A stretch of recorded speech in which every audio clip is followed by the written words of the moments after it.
Bonjour, bonsoir, bienvenue sur le plateau de Femmes, le magazine qui donne la parole aux femmes sur tous les sujets qui nous intéressent. Aujourd'hui, on va parler d'un concept un peu particulier, kiffpreneuriat. Voilà, on va parler avec une kiffpreneur, on va parler de bien-être au travail, de culture. Vous êtes sur Zitata, restez là. Femmes, épisode 147, c'est parti. Femme, femme, femme, femme, femme, femme, femme, femme, femme, femme, femme, femme, femme,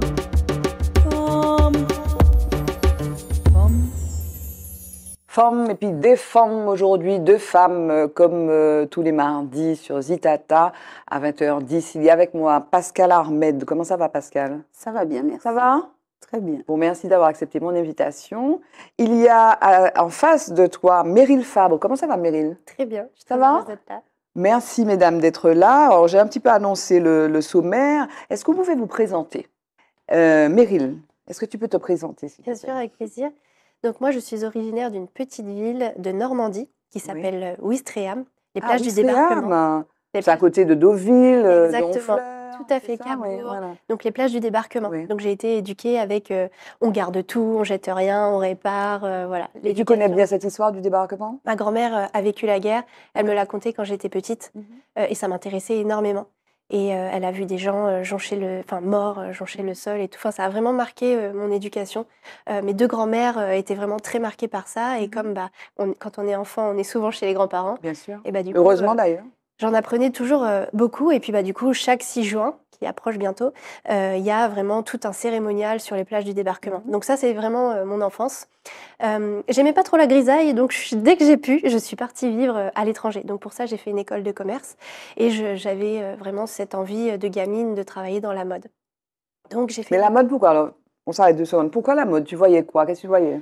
Je voyais les strass, les paillettes. Mais il y a des gens qui incarnaient ça pour toi, la mode? Je pense que c'était surtout dans les films que je voyais, Sex and the City, quand j'étais plus tard. Oui. Mais quand j'étais petite, en fait, je pensais que je voulais être créatrice de mode. Donc je faisais des croquis, j'essayais de faire des vêtements, mais j'y arrivais pas du tout. Alors du coup, ça m'énervait et je me suis dit, mais comment je vais faire? Alors du coup, j'ai pris la filiale classique dans le commerce. Et puis, j'étais tellement déterminée pour être dans ce monde, les vêtements, la mode, que du Et coup, puis ça, excuse-moi, donc tu as fait une école de commerce ou à Paris? à Rennes, À Rennes, voilà. parce que je voulais être proche de la mer. Mais des choses classiques, en fait. C'est-à-dire, tu as fait une prépa, tu as fait... Oui, voilà, en fait, j'aimais pas. Je suis kiffpreneur, donc j'aimais pas trop travailler, je voulais quand même être libre. Ouais. Donc en fait, j'ai fait l'autre parcours, c'est-à-dire je suis passée par un BTS, commerce international. J'ai fait ensuite les concours, école de commerce, post bac+2. D'accord. Et c'est comme ça en fait que j'ai pu. Et j'ai fait mon premier stage d'école de commerce à New York, en plein Manhattan, dans un showroom. Je suis partie travailler pour une des marques de Beyoncé. Je travaillais avec les boutiques des Kardashians. Enfin, le rêve, quoi, vraiment. Tout ce qu'on voyait à la télé, je regardais Fashion TV tout le temps avec ma petite sœur.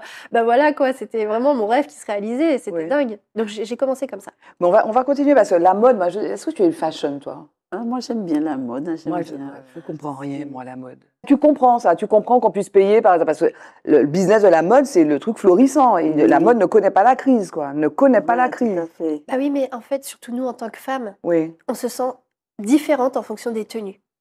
Moi, je sais que quand je Oui, mais il y a porte mode et mode. Oui, d'accord, vas-y. quand je porte des baskets, Oui. je me sens plus dans un truc plus abordable, plus accessible. Quand je mets mes petits talons, ma petite tenue. Pas les bas, ouais. Ah bah là, non, c'est pas ça, je suis toujours axée, mais c'est-à-dire que je me sens quelqu'un, je me sens belle. Mais là, tu dirais que tu es fashion, là?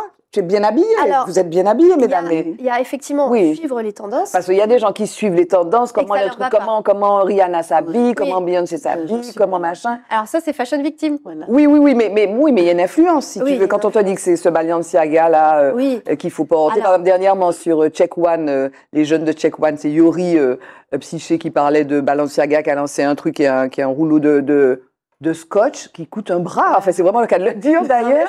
Mais alors, les gens achètent ça. Regardez les chaussures là. C'est l'influence. Les Crocs, ouais. Le truc, quel est le truc? Alors, arrêtons 2 secondes. C'est rigolo, quoi. On fait ça, papote un peu.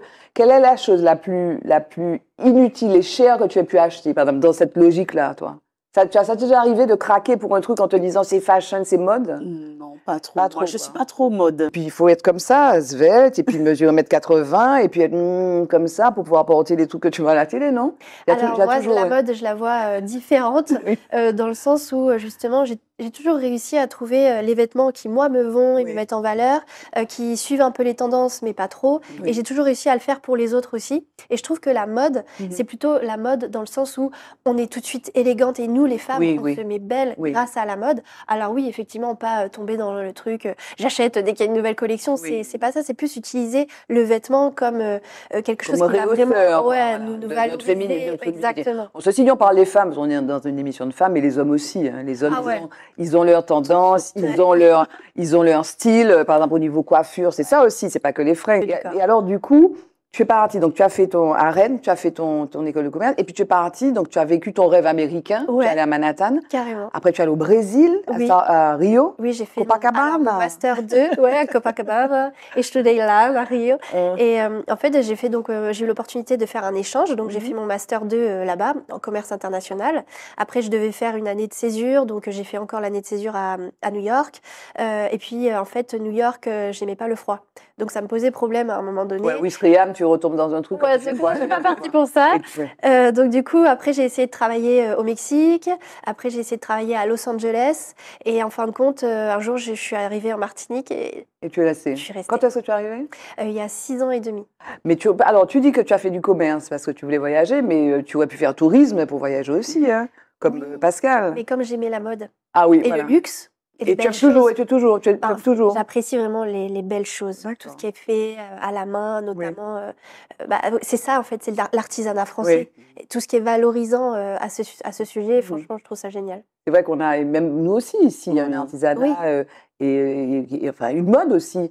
Alors, toi, tu n'es pas forcément, en fait, tu regardes, tu dis, notamment pour te moquer des gens, et éventuellement, mais toi, tu as une passion, tu as d'autres passions. Oui, j'ai Bon, la d'autres passion de la passions. culture, mais tu fais du handball, tu fais du Alors, sport? je fais du handball. Oui. Donc, comme je dis toujours, j'aime le hand, mais le hand m'aime pas. Pourquoi? Mais ça fait des années que je pratique. C'est vrai. Parce que, bon, au fil des années, on perd. Il y a une année où je jouais super bien. Excellé, Ouais. puis après, Et puis après ma deuxième fille, on a dit que j'ai perdu tout ce que j'avais. tu as des enfants. Oui, j'ai 2 enfants. D'accord. Là, j'ai 51 ans. Et on va finir par savoir qu'elle a 51 ans. Ça t'a fait un choc, elle a 50 ans, parce qu'elle a l'air de rien. Les 50 ans m'ont fait un choc Mais parce c'est que bon, ça. je n'ai même pas pu fêter. J'avais oublié l'année 2023.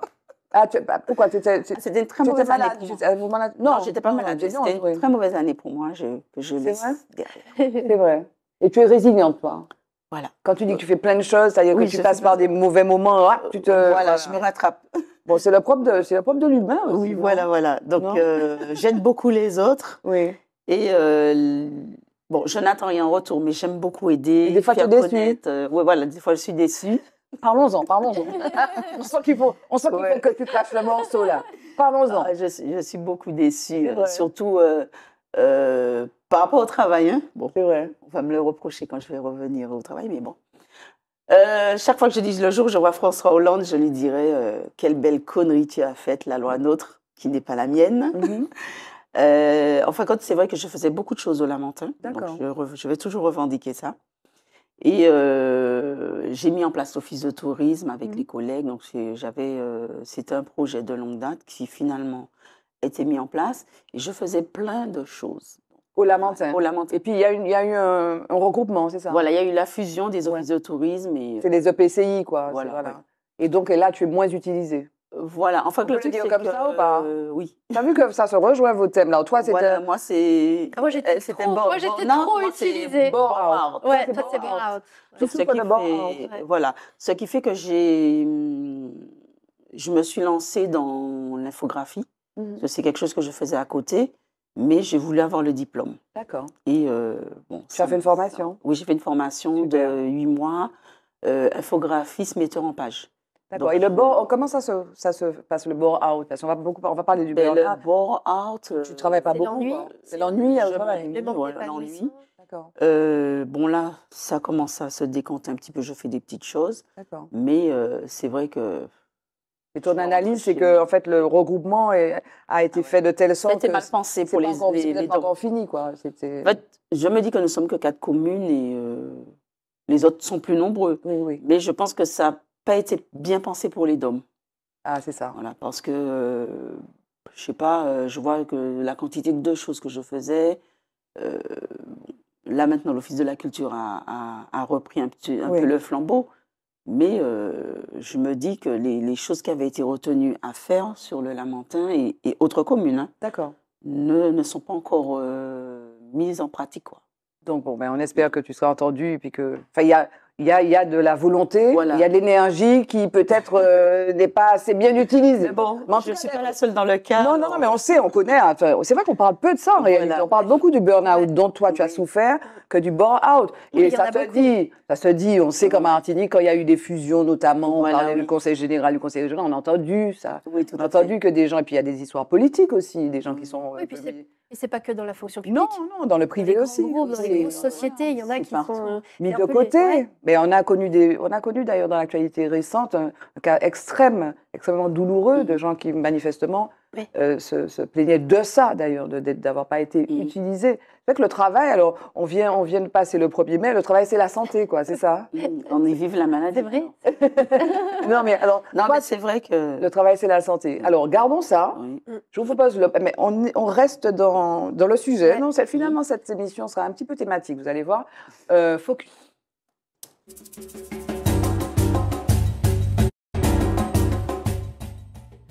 Alors, focus, comme ça arrive de temps en temps, je suis en train de chercher focus, voilà.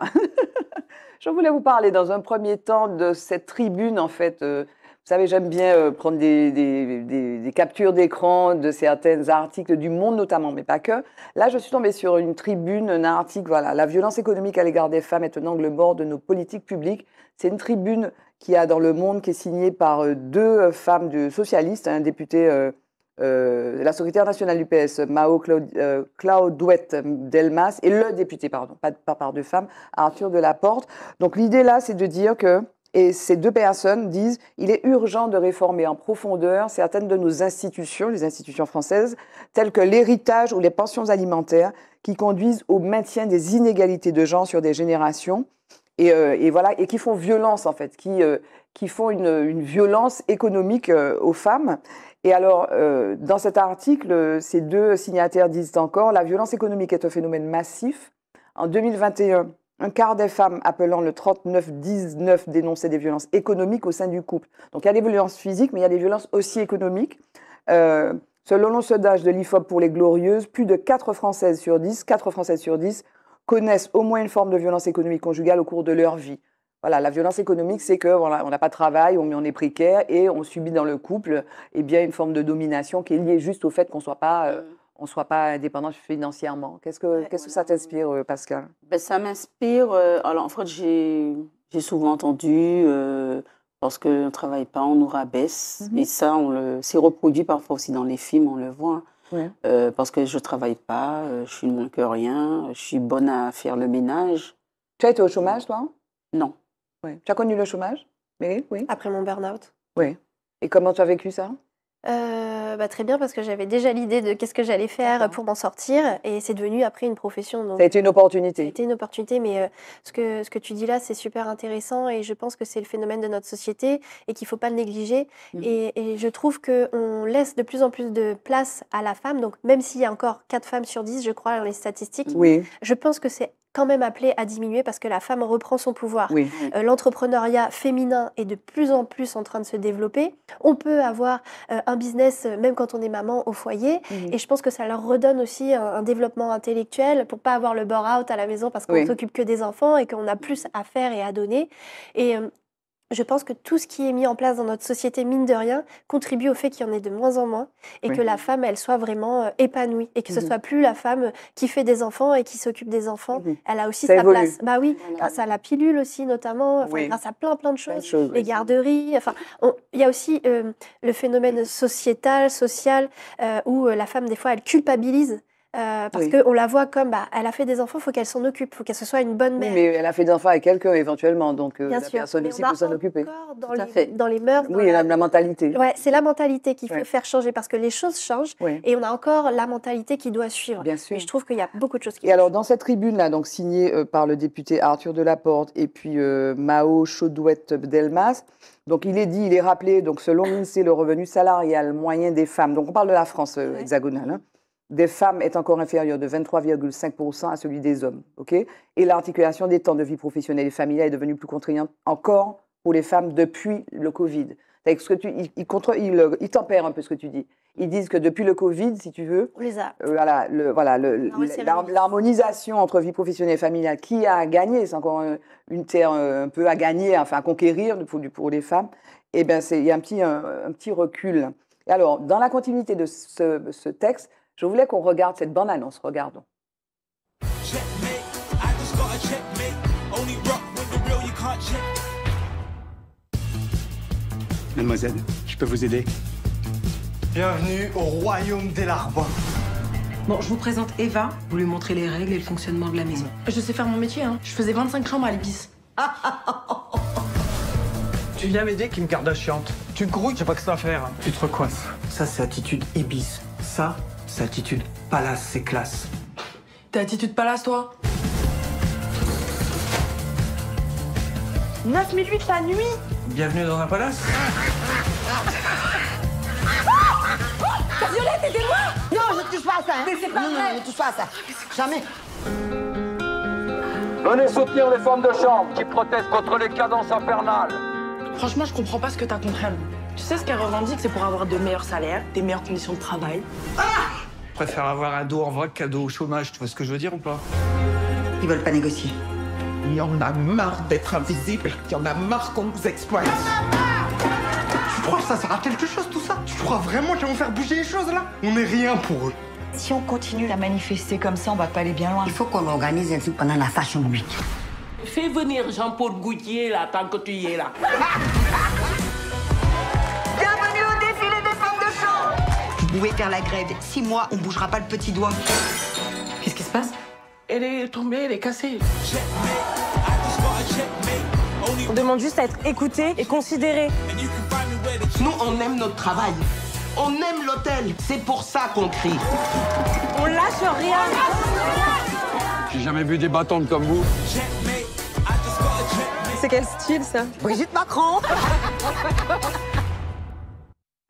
En tout cas, on est mondains sur le plateau. Voilà, ça donne envie. Hein. Donc, Les Petites Mains, donc un film de Nessim Chikaoui. Donc, c'est sur la sororité, la dureté de la vie. Donc, entre ces femmes de chambre qui sont des femmes de chambre d'un hôtel. Et alors, ce film est inspiré d'une histoire vraie. Je vous propose là qu'on regarde quelques secondes d'un extrait de reportage de France 3. Regardez. Une explosion de joie.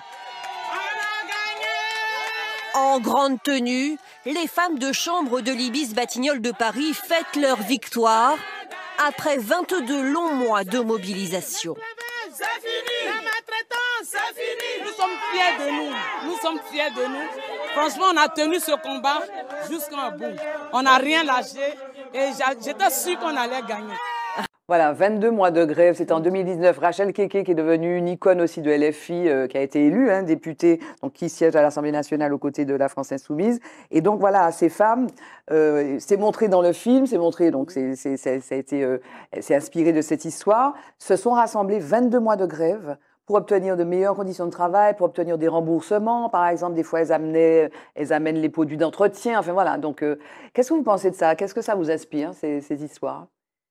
Que tout est possible Oui. et qu'il faut jamais rien lâcher et qu'il faut toujours se respecter et faire les choses qui nous tiennent à cœur, qui sont importantes pour nous. Et il n'y a pas de sous-métier. Oui. Et ces femmes-là, elles sont tout aussi importantes que le directeur de la structure. Bien sûr. Parce que justement, quand elles ferment, qui va être là pour pouvoir accueillir des clients? Oui. Donc en fait, tout le monde a un rôle important et il faut vraiment ménager tout le monde dans Pascal. Ben oui, parce que si le ménage n'est pas fait, Oui. les clients ont besoin d'elles, la direction aussi a besoin d'elles. Donc, le 22 mois, je crois que ils ont énorme. tardé, hein, c'est énorme. Oui, c'est énorme. Mais elles étaient, moi ce que je retiens, en fait, ce que montre aussi le film, c'est la mobilisation. Voilà. Et alors, tu vois, il y a eu un petit clin d'œil à ton monde de la mode Oui, là, oui, avec oui, Jean-Paul Gaultier et puis Kim Kardashian. Mais voilà, la mobilisation, quoi, Voilà, quand tout à fait. elles se mettent ensemble. Et, oui. C'est ça. Oui. Le pouvoir aussi, c'est quand on est ensemble. Oui. Quand on est ensemble, en fait, tout est possible. Parce Oui. que des fois, on est là dans notre coin. Je vois ça avec des entrepreneurs féminines. Oui. Parce que tu as créé une association. Oui, exactement. J'ai créé un réseau de femmes entrepreneurs. Mais comment ça s'appelle? Parce qu'il y en a d'autres. Hein. Toi, Moi, c'est Madinina Coworking. Madinina Coworking, parce qu'il y a Business Mam, on avait reçu Marie-Eusée Lafontaine. Il y a Résoli là aussi. Toi, c'est Madinina Coworking. Coworking, voilà. Et en fait, on le voit, des fois, on croit que les choses, elles sont impossibles. Et en fait, on commence à en parler autour de nous. Oui. Et en fait, à plusieurs, on peut soulever des Bien montagnes. sûr. On peut faire plein de choses. Oui, tout à Donc, il ne fait. faut pas s'arrêter. Il ne faut pas se dire que la cause, elle est perdue. En fait, tout est possible, mais il faut se Oui, regrouper. mais est-ce qu'on n'a pas, je ne sais pas ce que tu en penses, c'est vrai que c'est pas évident. On le dit, tu sais, le pouvoir de l'action collective, mais c'est de moins en moins évident. Les gens, par exemple, ils se mobilisent. Quand tu as des manifestations, par exemple, je ne sais pas, un truc qui peut mobiliser ici, même le 8 mars pour les femmes, bon, il n'y a pas non plus, il y a des femmes, peut-être qu'il y en a de plus en plus, mais il n'y en a pas non plus des centaines et des centaines, alors que les femmes vivent dans ce pays-là des situations qui sont peut-être plus graves que des hommes. Tu vois, on a beaucoup parlé du transport sur ce plateau. La façon dont les femmes vivent le transport en Martinique, c'est pas le même vécu que pour les hommes. Mais bon, ou bien même le chlordécone. Le chlordécone, il y a eu une grosse manifestation, effectivement. Mais bon, depuis, il n'y a pas non plus des milliers de gens. Je ne sais pas, Voilà, se les mobiliser, gens c'est pas évident. ne se mobilisent pas. On va en parler, on Oui. va haut et fort, mais on ne va pas se mobiliser. C'est vrai que... c'est une fatalité, du coup? C'est une fatalité, je dirais. Moi, C'est j'ai quand vrai même l'impression que ça a changé depuis le Covid. Tu trouves? Comme si Pas trop. plus personne se mobilisait de rien Oui. du tout. Comme si c'était OK, tout ce qui se passe. Tout ce Ah, qu'on donc dit. les gens se mobilisent moins? J'ai l'impression Ah, tu depuis es le d'accord avec Covid, ça? Oui, il y a oui, une oui, baisse oui. de mobilisation. C'est-à-dire que quand tu vas dans les manifs, c'est toujours les mêmes, on va dire. Tu vois, il y a des gens dont Voilà, c'est tout à fait. c'est dans l'ADN de Ouais. se mobiliser pour les autres, Ouais. pour eux-mêmes et pour les autres, tu vois. Et quels que soient les thèmes, d'ailleurs, ces jours-ci, c'est peut-être pour la Palestine, bon, pour le 8 mars, c'est toujours les mêmes. Et c'est vrai qu'à gauche, par exemple, les gens se mobilisent un peu plus. Mais c'est vrai, quoi. René, et toi, tu penses que le Covid a effectivement... Bah, en tout cas, je ne sais pas si c'est à cause du Oui. Covid, mais j'ai remarqué que depuis le Oui, Covid, oui, oui. il se passe des choses. Et puis ça passe comme une lettre à la poste. Ceci dit, les gens maintenant s'expriment beaucoup sur les réseaux. Donc Aussi. ils pensent que ça, c'est un truc, quand tu as des likes, des pouces, ça vaut mieux que d'aller marcher dans la rue sous le soleil ou la pluie éventuellement. Ceci dit, ça regroupe aussi beaucoup de personnes, les réseaux sociaux. Et les gens prennent la parole. Oui, mais c'est pas pareil. c'est pas parce que pareil. Ça ne donne pas le même impact aux yeux du gouvernement, par exemple. Ben, ça pourrait éventuellement si c'était des millions. Mais bon, c'est vrai Et puis, que ouais. les gens préfèrent... C'est plus simple aussi peut-être. Voilà. Les gens préfèrent, Mais les gens préfèrent profiter. Hein. Déjà, on est resté combien de temps enfermés? Donc, dès qu'il y a une occasion, les gens préfèrent sortir entre eux. Oui, profiter ils se replient sur le On dit côté. on ne sait jamais, puisque on vient à coup de nous payer. Sous ces temps-ci, il y avait des épidémies de dingue, il y a toujours une épidémie de quelque chose. Donc, les gens préfèrent profiter au maximum au cas où s'il y a autre chose. Bien qu'on dit que ça, tous les 100 ans qu'il y a quelque chose. Bon, on ne sera pas là pour les coachs sans, malheureusement. Jingle, mot de femme, on continue. Les imbattables de l'anniversaire Monsieur Bricolage, c'est jusqu'au 26 mai. Profitez-en!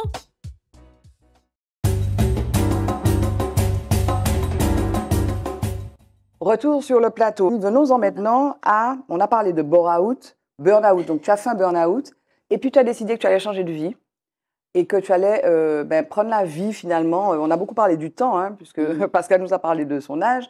Mais voilà, la journée, c'est 24 heures. Donc, tu travailles et puis tu kiffes. Et donc, tu as créé un concept, tu as inventé un concept, le kiffpreneuriat. Ouais, c'est quoi ça?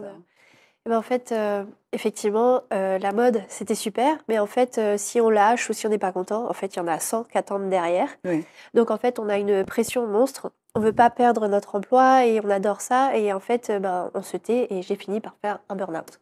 Donc, ça m'a conduit à l'hôpital parce qu'en fait, ça se manifestait que mon corps se raidissait et je ne pouvais plus bouger. Et j'avais très, très, très mal. Et de là, en fait, je me suis dit, c'est ça, en fait, ma vie. Déjà, qu'est-ce que j'apporte? Quel âge tu avais? J'avais 26 ans, je crois. J'étais jeune un peu. J'étais très jeune. Et, ou 27 ans, je ne sais plus. Enfin, j'ai un peu occulté cette période de ma vie. Et Et en fait, là, ça a été vraiment le déclencheur. Et je me suis dit, en fait, j'apporte quoi déjà au monde?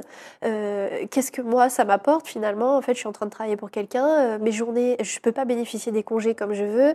Je travaille comme une dingue, en plus avec les bouchons. Mes parents, ils viennent me voir ici l'hiver. Je n'ai pas le droit de prendre de congés. À Noël, qui était si important pour moi, je ne pouvais pas rentrer voir ma famille. En fait, pour moi, mon expérience du salariat, c'était vraiment horrible. Un très mauvais souvenir.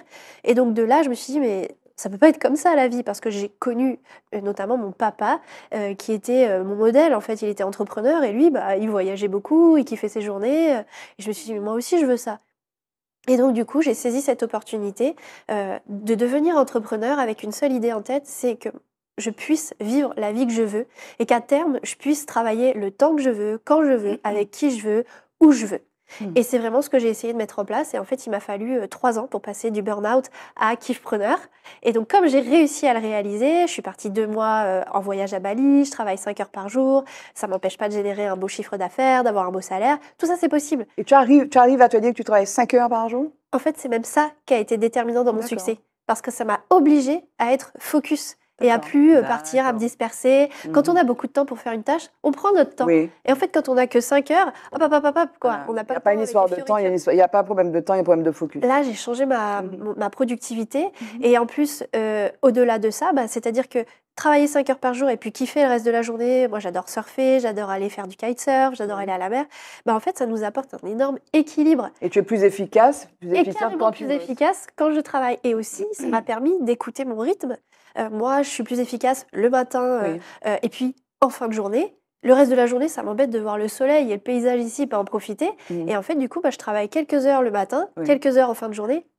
Mais toi, si on t'écoute, c'est la fin du salariat, quoi. Parce que ce qui est intéressant aussi, c'est que tu es libéral, tu es ta propre patronne. Ouais, c'est vrai. C'est ça. C'est pas forcément compatible avec une activité salariée. C'est moins évidente, mais on va de plus en plus vers des entreprises qui ont compris que les salariés, ils étaient indispensables à la croissance de leur entreprise et que du coup, il y en a certains qui vont vraiment faire tout pour que leurs salariés se sentent bien. Donc, ils instaurent de plus en plus le télétravail, les horaires flexibles. C'est assez rare, mais ça existe. Donc, comme ça, c'est encore rare, ça reste rare, non? Toi, tu télétravailles un peu? Non. On a télétravaillé 1 mois et demi. Pendant le Covid? Pendant le Covid, mais 1 mois et demi, parce qu'on avait des petits soucis dans nos locaux. Merci. Voilà, donc c'est pas encore répandu. Donc du coup, pour moi, c'est vrai que l'épanouissement, vraiment pour vivre sa vie idéale, pouvoir profiter d'aller voir ses enfants, aller les chercher à l'école, tout ça, pour moi, il n'y a que quand on est entrepreneur, malheureusement, à mon sens, que l'on peut vivre cette vie. Mais aujourd'hui, dans l'activité, c'est pas juste... donc tu te fais quoi les 5 heures du coup? Je suis super focus et je délègue tout ce que je peux déléguer. Et tu emploies des gens? Alors, je n'emploie pas, parce que je ne veux pas de contraintes et d'épée au-dessus de la tête à me dire là, comment je fais pour payer mes employés. Je fais appel à des sous-traitants sur des tâches bien précises avec un budget quand tu as des contrats. Exactement. Donc, je délègue tout ce qui me prend du temps et que je peux déléguer à quelqu'un et qui ne me coûte pas très cher. Et surtout, je mets en place des process qui me font économiser du temps. Je vends des services, je digitalise énormément, ce qui me permet d'avoir des rendements à partir d'un truc que j'ai créé une fois. Et voilà, en fait, il y a une espèce de, comment dire, d'idée fausse ou bien d'arnaque, je vais employer ce terme à dessein, d'arnaque qui consiste à dire oui, plus tu prends le temps. Si tu ne prends pas de temps, c'est que c'est pas bon. Non, si tu es organisé, méthodique, mais ça suppose que tu es vraiment organisé en amont les choses, compris les process, tu te débrouilles, quoi. C'est-à-dire que tu travailles, comme tu dis, tu es plus productive le matin entre 5h et 8h, tu travailles entre 5h et 8h, mais tu fais clac, clac, clac, clac, clac, le soir pareil, et puis tu kiffes la life. Tu kiffes la life, et du coup, tu es super motivé chaque jour. Et en plus, le travail que tu fais, c'est tout ce que tu kiffes. Bien sûr. Donc en fait, tu es super motivé dans chacune de tes journées, tu as même hâte le week-end de retourner au lundi. Toi, tu n'as pas Moi, j'avais super peur du lundi. Là, j'ai hâte. Quand est-ce que je retourne travailler, quoi? Je crois que c'est Don Miguel que j'ai entendu sur une radio dire moi, j'aime le lundi, quoi. J'aime le lundi. Tu as des gens qui aiment le lundi. Tu sais, quand les gens te disent comme un lundi. Mais non, tu vas travailler, tu passes le tiers de ton temps. J'aime le vendredi. Toi, tu aimes le vendredi? Moi, j'aime le lundi. Moi, j'aime le vendredi parce qu'on enregistre fort. Mais bon, on peut aimer le lundi aussi. Toi, tu aimes le lundi et le vendredi. Le lundi et le vendredi. Et le vendredi, tous les jours. Et tous les jours. Voilà. Et à ce stade de l'émission, on va parler de Nom. L'homme, elle a regardé un peu replay, donc elle connaît le principe. Et je voudrais que vous parliez d'un homme. Si tu devais évoquer un homme, ce serait qui? Meryl, tu as réfléchi peut-être. Oui, Je te laisse réfléchir. Oui, parce que- C'est vrai qu'en fait, j'ai vu ça et ça m'a tout de suite pris d'émotion. C'est vrai? Oui, parce que moi, la personne qui compte beaucoup et qui m'a beaucoup inspirée, Oui. c'est mon papa. D'accord. Il est plus de ce monde? Si. Ah, d'accord. Et pourquoi ça te fait cet effet? Parce que je suis très fière Oui. de le rendre fier. Ah, il est très content de toi. D'accord. Pourquoi? Et- C'était pas gagné? Pourtant, tu as fait de brillantes études, tu es allé à droite, à gauche. Si, mais c'est vrai que, en fait, la vie, même si moi je kiffe chacune de mes journées, Oui. bah, la vie, elle a quand même ses hauts, ses bas, Oui, ses bien sûr. difficultés, son lot d'ennuis et tout ça. Et c'est vrai que je suis très, très heureuse du parcours du chemin que j'ai parcouru. Oui. Et mes parents sont très, très fiers de Comment moi. s'appelle ton papa? Il s'appelle Patrick. Ok.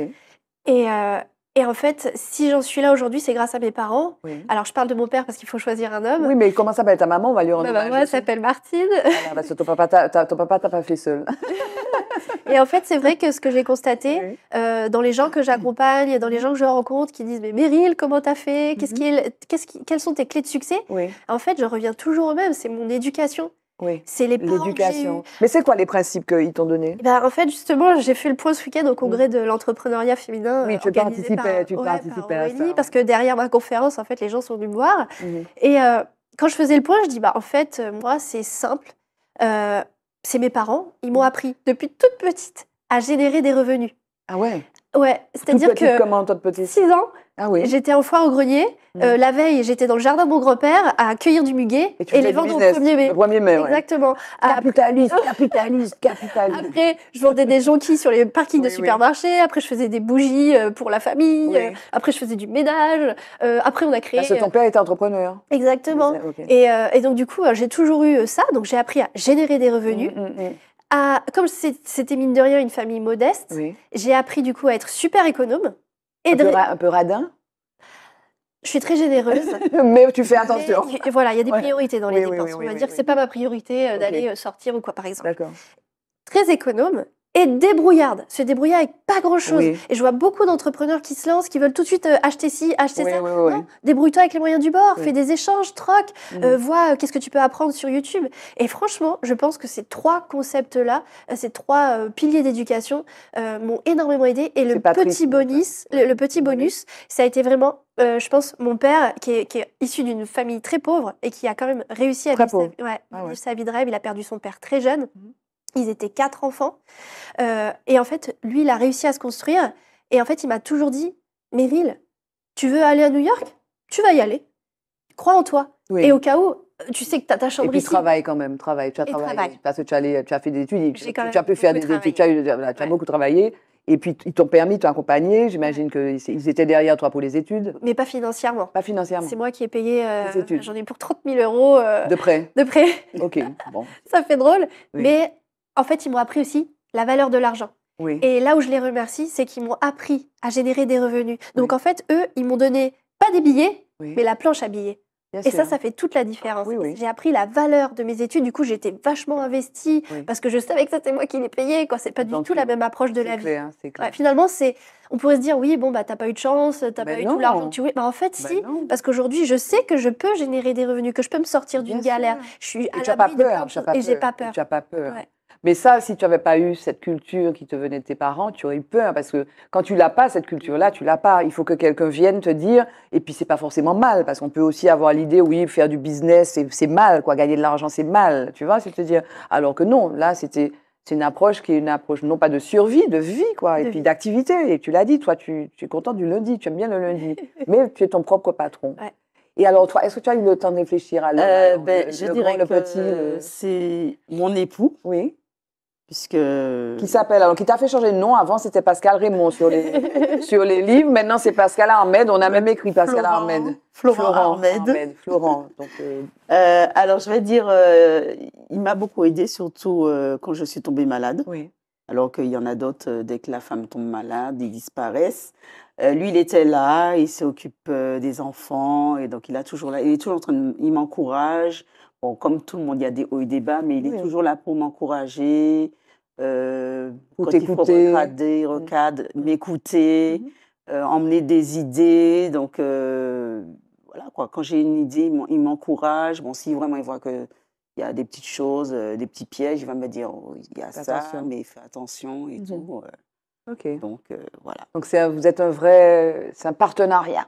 Voilà, un partenariat. Tu es mariée, Oui, je suis mariée. Ok, super, félicitations. Et Oui. tu sais, ça me permet de rebondir et de dire que ça fait partie du succès d'une femme. Oui. Tout comme, tu sais, on dit toujours il y a une femme dans l'ombre de Oui, cet homme. oui, En fait, franchement, derrière une femme qui réussit, il y a aussi un homme. Oui. Je te rejoins aussi, moi, mon conjoint, c'est super important. Tous les soirs, il me fait des petits bilans. Bon, alors, c'était comment ta journée? Ok, tu peux améliorer ça, machin. Il me motive quand ça va pas. Oui. Il est là pour me remonter. Meryl, t'as fait tout ça. Tu peux encore faire plus. Oui. Franchement, je pense que c'est aussi fondamental dans le succès d'une femme. Malheureusement, il y en a qui n'ont pas quelqu'un à leur côté. Oui.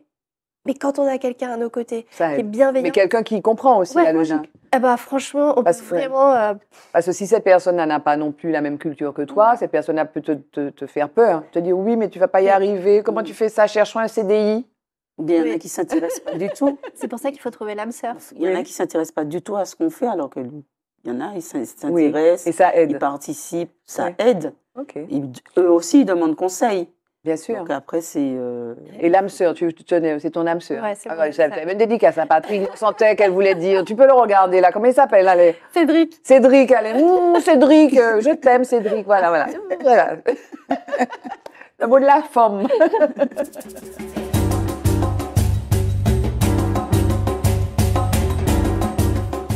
Et c'est important, elles sont pipelettes après pendant le jingle. C'est fini, il reste 1 minute. Le mot de la forme, le mot de la fin, Pascal, ce serait quoi?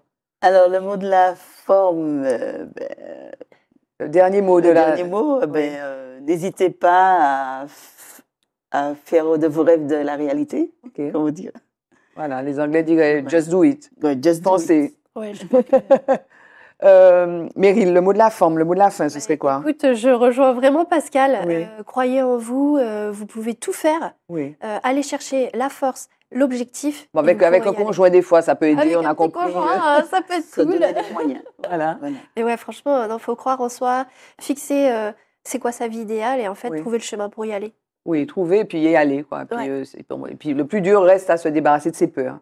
Mais il faut apprendre à se débarrasser de ses peurs. Merci en tout cas. Kiffpreneur d'un côté, Pascal qui écrit des contes pour les enfants et qui a fait un livre et puis aussi un livret et un DVD sur la chaux, Lamentin, donc il parle de cette pratique qui existe notamment à Californie au Lamentin. Merci à vous de nous avoir suivis. Merci mesdames d'avoir été avec nous sur le plateau de Forme pour ce 147e épisode.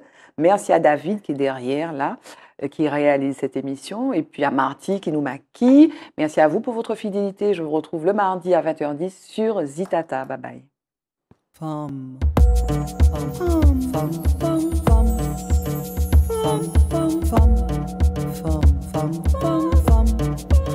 Femme.